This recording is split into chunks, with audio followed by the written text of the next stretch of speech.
Assalamualaikum warahmatullahi wabarakatuh. Anak-anak sama Bu Guru lagi ya, karena kita harus juga mengejar waktu. Insya Allah awal bulan depan anak-anak sudah mulai PTS ya, PTS yang di semester 2. Coba dibuka, sekarang kita melanjutkan ke pembelajaran yang kedua dan ke pembelajaran yang ketiga. Kita belajar 2 pembelajaran.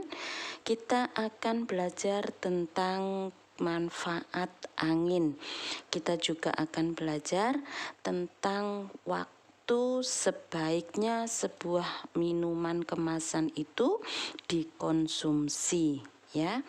Batas waktunya atau kadaluarsa sebuah produk. Anak-anak kita berdoa dulu, anak-anak juga berdoa dalam hati. Bismillahirrahmanirrahim. Kita mulai ya. Pembelajaran yang kedua dibuka halaman 114. Ayo membaca, perhatikan di sini ada gambar Udin dan teman-temannya sedang bermain layang-layang. Anak-anak kemarin sudah belajar tentang energi alternatif, yaitu energi pengganti bahan bakar minyak. Yang termasuk energi alternatif itu adalah air, angin, dan matahari. Kalau bermain layang-layang berarti anak-anak ini memanfaatkan energi apa? Angin ya, sumber energi angin. Ini yang dimanfaatkan. Angin itu apa anak-anak? Angin adalah udara yang bergerak. Itu yang disebut dengan angin. Gerak angin sebagai energi alternatif. Mereka berencana bermain layang-layang. Hal ini untuk mengamati manfaat angin. Yang pertama, manfaat angin itu adalah, perhatikan di sini di garis bawahi, menerbangkan layang-layang. Jadi angin bisa digunakan untuk menerbangkan layang-layang. Angin sedang sangat baik untuk bermain layang-layang. Anak laki-laki ya biasanya ya. Angin sedang itu adalah angin yang tidak terlalu besar. Ya, kalau terlalu besar anginnya mungkin layang-layangnya ikut terbawa gitu ya. Udin dan kawan-kawan memilih bermain di sore hari karena waktu itulah yang tepat untuk bermain layang-layang. Pada zaman dahulu, angin digunakan untuk menggerakkan perahu layar. Yang pertama, kegunaan angin adalah menerbangkan layang-layang. Yang kedua adalah menggerakkan perahu layar pada zaman dahulu. Ya, anak-anak kalau melihat di TV itu ada layarnya ya, perahu itu ada layarnya. Nah, itu memanfaatkan angin. Angin juga digunakan untuk menggerakkan roda penggilingan padi menggunakan kincir angin. Ya, kalau angin kita bahas tentang kincir angin. Yang ketiga, angin bisa digunakan sebagai energi alternatif, yaitu untuk pembangkit listrik tenaga bayu atau tenaga angin. Pembangkit ini mengubah gerak angin menjadi listrik menggunakan kincir angin. Ya, kincir angin, alat yang biasanya digunakan itu istilahnya aerogenerator. Itu nanti yang akan menghasilkan energi listrik. Nah, di sini ya ada berapa ini? Berarti ada 3 manfaat, ada 4 manfaatnya ya.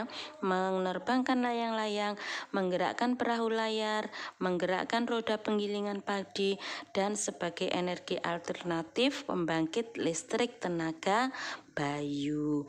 Ayo berlatih, cobalah mewawancarai, kita diskusikan bersama saja anak-anak ya. Nomor 1, apakah mereka mengetahui tentang PLTB?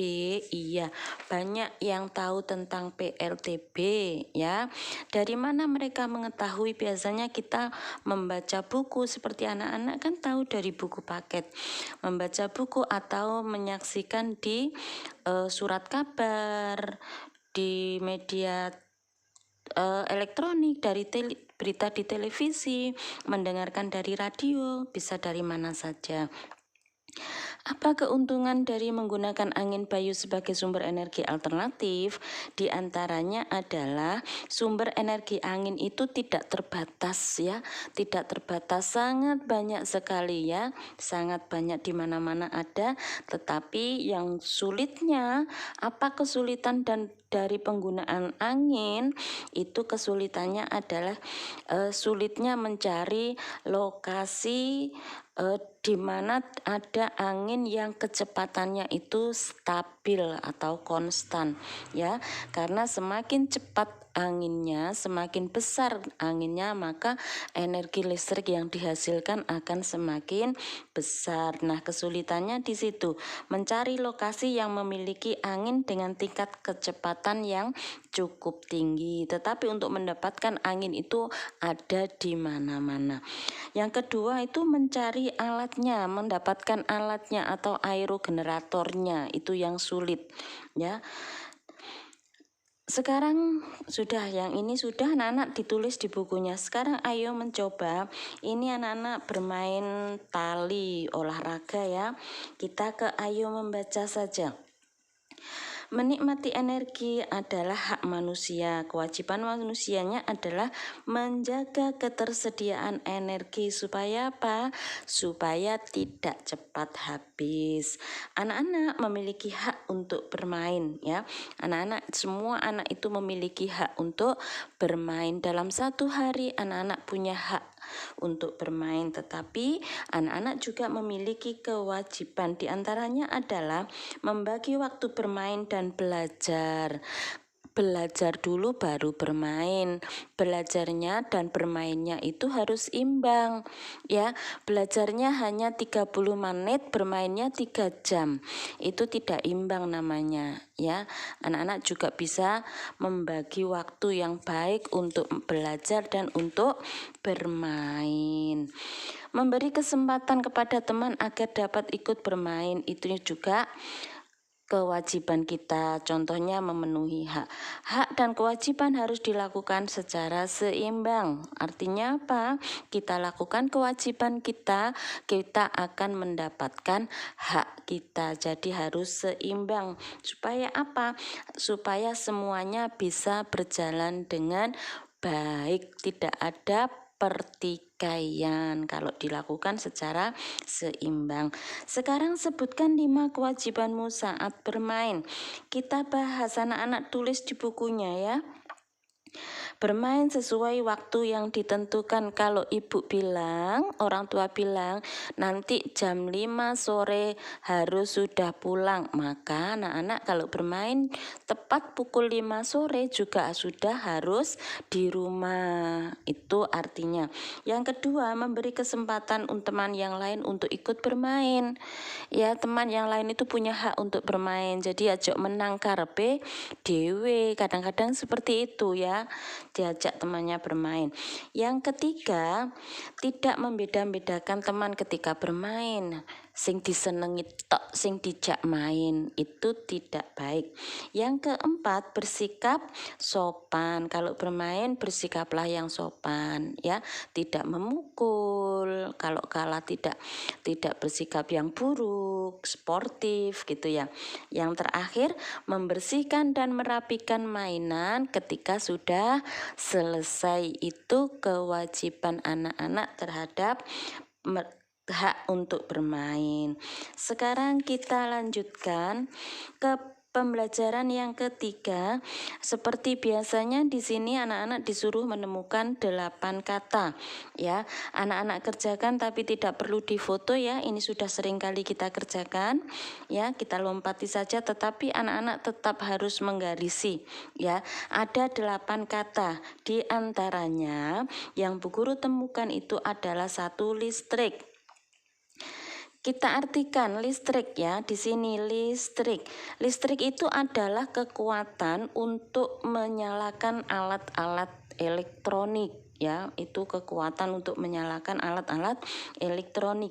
Yang kedua ada matahari. Matahari itu artinya benda langit yang mengeluarkan cahaya dan panas di siang hari. Itu matahari. Yang ketiga air. Ada air. Air itu apa ya? Air itu berbentuk cairan yang jernih ataupun yang keruh. Angin, ada angin juga. Mana ya angin? Di sini angin. Angin itu apa tadi? Angin adalah udara yang bergerak. Terus ada lagi apa ya di sini ya?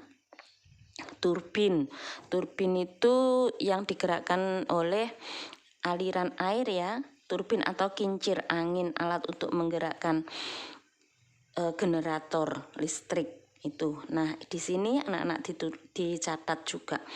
Gerak air adalah salah satu energi alternatif. Semakin kuat gerak air, besar pula energi yang dihasilkan. Gerak air digunakan untuk menggerakkan turbin atau kincir air. Ya, seperti yang kemarin ya, Bu Guru mengingatkan lagi. Jadi untuk merubah aliran air menjadi listrik itu, aliran air yang mengandung apa? Energi kinetik, menggerakkan kincir angin atau turbin.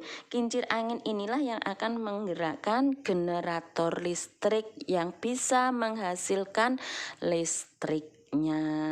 Tuh.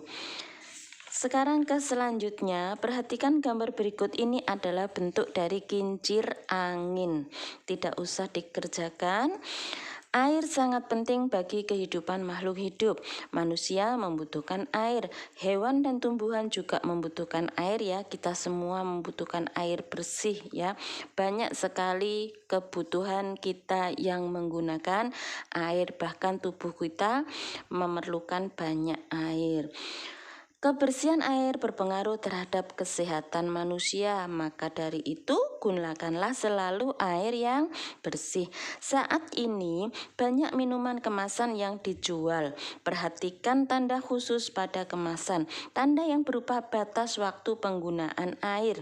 Apabila melebihi batas waktu tersebut, maka minuman dalam kemasan tidak dapat digunakan, bisa menyebabkan keracunan. Kita sering sekali, bahkan sekarang kita beli apa-apa pasti kemasan yang siap saji ya. Di sini anak-anak harus perhatikan setiap bentuk makanan kemasan, baik minuman maupun makanan itu selalu ada tanda batas waktu penggunaannya, tanggalnya. Kondisi tidak baik disebut kadaluarsa. Kondisi tidak baik makanan atau minuman kemasan itu disebut kadaluarsa atau batas pemakaian. Ya, batas pemakaian. Di sini ada 180708. Apa artinya? Artinya bahwa minuman ini baik digunakan atau dikonsumsi sebelum tanggal 18 bulan Juli tahun 2008. Setelah tanggal 18 ini maka tidak baik lagi untuk dikonsumsi, bisa-bisa kita keracunan, itu maksudnya ya. Namun anak-anak, tanggal kadaluarsa ini berbeda-beda ya tandanya. Ada yang menunjukkan tanggal, bulan, dan tahun. Ada juga yang hanya menunjukkan bulan seperti ini, 0708, tidak ada tanggalnya. Ada juga yang menunjukkan ada waktunya, pukul berapa, ada ya, ada seperti itu. Jadi setiap makanan kemasan ataupun minuman kemasan, anak-anak perhatikan dulu sebelum dikonsumsi ya. Sekarang cobalah berlatih, kita coba kerjakan ya, anak-anak dijawab, nanti tugasnya di lembar kerja saja. Yang ini kita diskusikan bersama. Perhatikan di sini ada angka 1217 ya. Minuman tersebut baik digunakan sebelum, anak-anak menulisnya tanggal bulan karena tidak ada tanggalnya, maka bulan Desember tahun 2017 ya. Bulan Desember, menulis bulan itu menggunakan huruf kapital Anak-anak jangan salah ya. Yang kedua, minuman tersebut misalnya di sini ada 24 garis miring 11 garis miring 18. Minuman tersebut baik digunakan sebelum tanggal 24 bulan November tahun 2018. Coba yang C, D, E dikerjakan di buku tugas saja, atau di sini juga nggak apa-apa wis ya, dikerjakan biar anak-anak latihan. Sekarang yang F, misalnya ada pertanyaan seperti ini, jika hari ini bulan Oktober, gini saja yang dikerjakan. Ini tidak perlu ABC ya. Yang C, minuman tersebut baik digunakan sebelum bulan Mei tahun 2019. Anak-anak kerjakan mulai D, E, F, G, dan H. Contoh yang F, jika hari ini bulan Oktober tahun 2017, berapa bulan sisa waktu untuk minuman tersebut? Anak-anak harus menghitungnya. Perhatikan, anak-anak harus menghitungnya ya. Kita coba menghitungnya. Coba di sini. Jika hari ini bulan Oktober ya, berarti sampai bulan 12. Anak-anak ditulis contoh.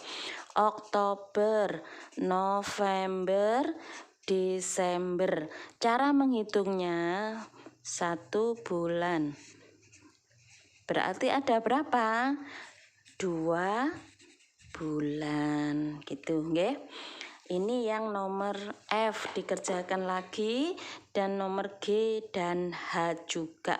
Jika hari ini tanggal 10 November, berapa hari sisa tersebut? Ini tanggal 12. Anak-anak berarti harus menghitung 10, 11, 12, 1 berapa hari gitu ya. Ini dikerjakan di buku sini saja enggak apa-apa ya, di buku tulis juga enggak apa-apa. Yang dikerjakan hanya 1 lembar ini supaya yang satu ini supaya apa? Supaya fotonya nanti mudah ya.